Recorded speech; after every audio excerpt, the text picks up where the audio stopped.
किसान भाइयों, हमें उम्मीद है आप लोग धान की हार्वेस्टिंग करके धान को सही सुरक्षित अपने घरों तक उसको पहुंचा चुके होंगे।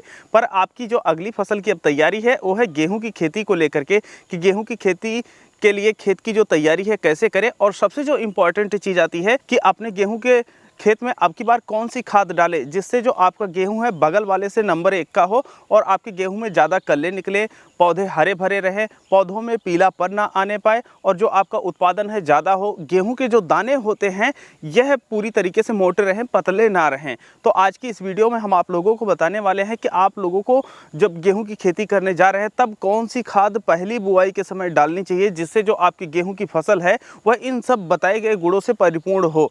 तो वह खाद कौन सी है, हम इसको जानने वाले हैं डिटेल में। नमस्कार, मैं हूं देव मौर्य और आप लोग देख रहे हैं स्मार्ट किसान यूट्यूब चैनल। अगर अभी तक आप लोग स्मार्ट किसान यूट्यूब चैनल को सब्सक्राइब नहीं किए हैं तो सब्सक्राइब करके बेल का आइकन दबा दीजिए, जिससे आप लोगों को खेती बाड़ी से संबंधित सही, सटीक और व्यवहारिक जानकारी समय समय पर मिलती रहे। किसी भी एक पौधे को वृद्धि के लिए चाहिए होता है नाइट्रोजन, और उस पौधे की मजबूती के लिए, उसमें ज़्यादा कल्ले निकलने के लिए चाहिए होते हैं आप लोगों को फास्फोरस। और वो जो आपका पौधा है मजबूती के साथ साथ उसमें जो दाने बनने वाले होते हैं उसके लिए चाहिए होता है आप लोगों को पोटास। ये जो 3 खाद होती है यह आपके किसी भी पौधे की ग्रोथ के लिए मुख्य होती है, लेकिन इसके अलावा भी कई खाद होती हैं जो इसके सहायक के रूप में काम करती हैं, और यह जो खाद होती है और भी बेहतर तरीके से काम करती है। तो अगर आप लोग 1 एकड़ गेहूं की खेती करने जा रहे हैं तो ऐसे में आप लोगों को यूरिया लेना है, मतलब नाइट्रोजन 60 केजी लेना है प्रति एकड़ के हिसाब से। और जो दूसरी खाद रहेगी ये रहेगी आपकी डीएपी। अगर आप लोग डीएपी ले रहे हैं तो आप लोगों को लेना है 30 केजी प्रति एकड़ के हिसाब से। वहीं पर अगर आप लोग डीएपी की जगह पे सिंगल सुपर फास्फेट ले रहे हैं तो ये एक बेस्ट ऑप्शन होगा। तो अगर सिंगल सुपर फास्फेट ले रहे हैं तो आप लोग उसको ले सकते हैं 60 केजी प्रति एकड़ के हिसाब से। और वहीं पर जो आपका पोटास होता है इसको आप लोगों को लेना है 20 से 25 केजी प्रति एकड़ के हिसाब से। ये तो हो गया आपकी मुख्य खाद। अब ये जो खाद होती है जब आप लोग खेत में डालते हैं तो काम करती हैं, लेकिन यह खाद आपकी गेहूं की फसल के लिए बहुत बेहतर तरीके से काम कर सके इसके लिए आप लोगों को प्रयोग करना चाहिए माइक्रोराजा। ये जो माइक्रोराजा होता है यह आपकी जो गेहूं की जड़ें होती हैं उनके पास पहुंच करके जो आपके खेत में पहले से मौजूद तत्व होते हैं उनको उठाने में काफ़ी ज़्यादा हेल्प करता है।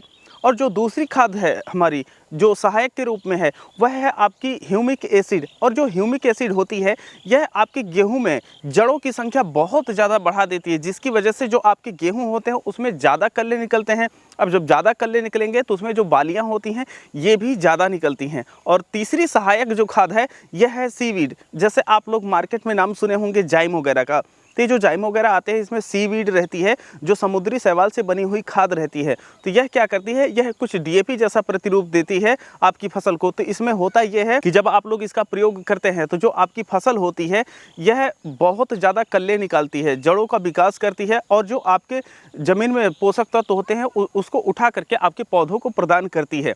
तो इस वजह से आपका ह्यूमिक एसिड, आपका सीवीड और आपका माइक्रोराजा, ये 3 इंपॉर्टेंट चीज़ है, इनको आप लोग मिला करके डाल सकते हैं। अब आप लोगों का प्रश्न होगा कि इनकी जो मात्रा है हमें कितनी रखनी चाहिए। तो देखिए, हम एक वीडियो पहले भी बनाए थे जिसमें हम आपको टाटा रैली गोल्ड के बारे में बताए थे कि अगर आप लोग टाटा रैली गोल्ड का प्रयोग करते हैं तो बेस्ट रहेगा। उसका उपयोग करने का जो रहता है 4 केजी प्रति एकड़ के हिसाब से रहता है, जो कि लगभग 700 रुपये के करीब आता है। उसमें 9 प्रकार के तत्व पाए जाते हैं, और ये यहाँ पर जो हम तीनों बताए हैं इसके अलावा 6 और मिलते हैं। तो यह तत्व आप लोगों को उसमें मिल जाते हैं परफेक्ट कंडीशन में। तो अगर आप लोग उसको उपयोग करना चाहते हैं तो उसका उपयोग कर सकते हैं।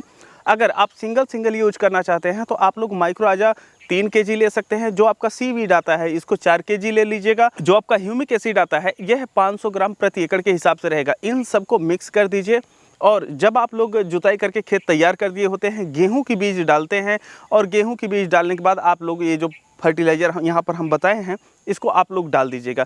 पर इतना ही काफ़ी नहीं है। अगर आप लोग चाहते हैं कि आपके गेहूं का प्रोडक्शन और भी बेहतर आए तो इसके लिए आप लोगों को प्रयोग करनी चाहिए गोबर की खाद। अब जो गोबर की खाद होती है, अगर भाई आपके पास वैसे सामान्यतः तो 5 ट्राली प्रयोग किया जाता है प्रति एकड़ के हिसाब से, लेकिन अगर आपके पास 5 ट्राली नहीं है तो 1 ट्राली, 2 ट्राली, 3 ट्राली, जितनी भी है आप लोग उसका उपयोग कर सकते हैं। अगर उपयोग करते हैं तो आप लोग देखेंगे कि जो आपका गेहूं होगा यह अगल बगल वालों से ज़्यादा हरा भरा रहेगा, ज़्यादा कल्ले रहेंगे, ज़्यादा दाने बनेंगे, ज़्यादा बालियाँ बनेंगे और जो दानों का वजन रहेगा यह औसतन ज़्यादा रहेगा। तो जो ओवरऑल आपका उत्पादन होता है, जो लोग बोलते हैं कि इतना एकड़ में उत्पादन होता है, तो उस उत्पादन को आप लोग आराम से टच कर पाएंगे। क्या आप लोगों को सरसों, चना, मटर इत्यादि के बारे में भी जो फर्टिलाइजर होता है उसके बारे में जानकारी चाहिए, या गेहूं की जो दूसरी खाद डाली जाती है कब डाली जाती है, कैसे डाली जाती है और उसमें किन चीज़ों का प्रयोग करना चाहिए, उसके बारे में अगर आप लोगों को जानकारी चाहिए तो कमेंट सेक्शन में हमें बताएं, हम उस पर भी वीडियो लेकर के आएंगे। बाकी ये वीडियो आप लोगों को कैसी लगी ज़रूर बताइएगा।